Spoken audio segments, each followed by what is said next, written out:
ഇപ്പോൾ ആലപ്പുഴ കളക്ടറുടെ ഒരു പ്രതികരണം അവിടെ ഒരു ടാങ്കർ അടിഞ്ഞതിലാണ്. കമ്പനിയായിട്ട് ബന്ധപ്പെട്ടിട്ടുണ്ട്.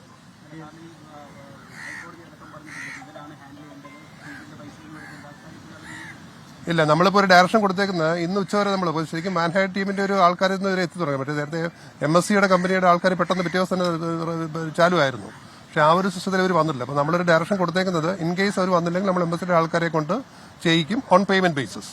അവർക്ക് അതിന്റെ അവരെ ചാർജ് ചെയ്യാൻ. അല്ല, നമ്മളിപ്പോൾ ഇവർ ഉച്ചവരെ ഒരു വെയിറ്റ് ചെയ്യാം, ഇല്ലെങ്കിൽ നമുക്ക് മറ്റവർക്ക് ഡയറക്ഷൻ കൊടുക്കാം. കസ്റ്റംസുകാർ വരണം. കസ്റ്റംസുകാർ വന്നേ ഇത് ഹാൻഡിൽ ചെയ്യാൻ പറ്റത്തുള്ളൂ അവർക്ക്. കസ്റ്റംസുകാർ വരണം. നമ്മൾ കഴിഞ്ഞ പ്രാവശ്യം അതേ പ്രൊസീജിയർ തന്നെ. കസ്റ്റംസുകാർ വന്ന് ഇത് ഏറ്റെടുത്തു. അവർ ഇത് എവിടെയെങ്കിലും റീകൺവേ ചെയ്ത് ഒന്നുകിൽ ഇവിടുന്ന് നേരിട്ട് കൊണ്ടുപോയി അല്ലെങ്കിൽ ഇവിടെ ഒരു പോർട്ടിൽ എത്തിച്ച് ക്രമീകരണം ചെയ്യുകയാണ് ചെയ്യുന്നത്. ഇപ്പോഴത്തെ അവസ്ഥയിൽ ആവശ്യപ്പെടുത്തുന്ന ആവശ്യമില്ല. പക്ഷേ എന്താണ് നിറയാണോ കാലിയാണോ നമുക്ക് വ്യക്തത വരുത്തിയില്ല. ഇവരുടെ അറിയിപ്പ് അനുസരിച്ച് കാലിയാണെന്നാണ് പറയുന്നത്. നമുക്ക് ഇന്നലെ ഒരു ലൈഫ് ബോട്ട് വന്നിരുന്നു അവിടെ രാത്രിയിൽ. ലൈഫ് ബോട്ട് അത് മാത്രമേ ഇതുവരെ എത്തിയിട്ടില്ല. പക്ഷേ നമ്മൾ 17-നും 18-നും ഇടയ്ക്ക് നമ്മുടെ ആലപ്പുഴയ്ക്ക് എറണാകുളത്തിനിടയ്ക്കാണ് വരാൻ കൂടുതൽ കണ്ടെയ്നേഴ്സ് വരാൻ സാധ്യതയെന്ന് മനസ്സിലാക്കുന്നത്. ഇൻഫർമേഷൻ ഉണ്ട്. മറ്റേ ഈ ഇല്ല ഇതുവരെ ഒന്നുമില്ല. ഇന്നലെ രാത്രിയിൽ ഒരു 9 മണിക്ക് നമ്മുടെ പറവൂർ ഒരു ലൈഫ് ബോട്ട് അവർ മറ്റേ ഷിപ്പിൽ നിന്നുള്ള ലൈഫ് ബോട്ടാണ് വന്നേക്കുന്നത്. കുറച്ച് ജാക്കറ്റുകൾ മാത്രമേ ഉള്ളായിരുന്നു. രണ്ടാമതാണ് ഇത് വന്നേക്കുന്നത്.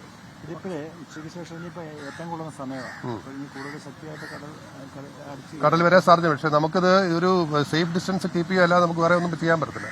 ഇത് ഹാൻഡിൽ ചെയ്യുന്ന എക്സ്പെർട്ട് ടീമുകളെ കൊണ്ട് തന്നെ ചെയ്യാൻ പറ്റത്തില്ല. അപ്പോൾ സാൽവേജ് ടീം വന്നേ ചെയ്യാൻ പറ്റത്തുള്ളൂ. നമ്മൾ ഈ വാൻഹോയ് കമ്പനിയായിട്ട് ബന്ധപ്പെട്ടിട്ടുണ്ട്. അവരുടെ ടീമുകളൊന്നും റെഡി ആയിട്ടില്ലെന്ന് തോന്നുന്നു. അങ്ങനെ അതല്ലെങ്കിൽ നമ്മൾ MSCയുടെ നേരത്തെയുള്ള ആൾക്കാരെ കൊണ്ട് മർക്ക് ടീം എന്ന് പറയും, മർക്കിന്റെ ടീമിനെ കൊണ്ട് ചെയ്യിക്കാനാണ് ക്രമീകരിക്കുക.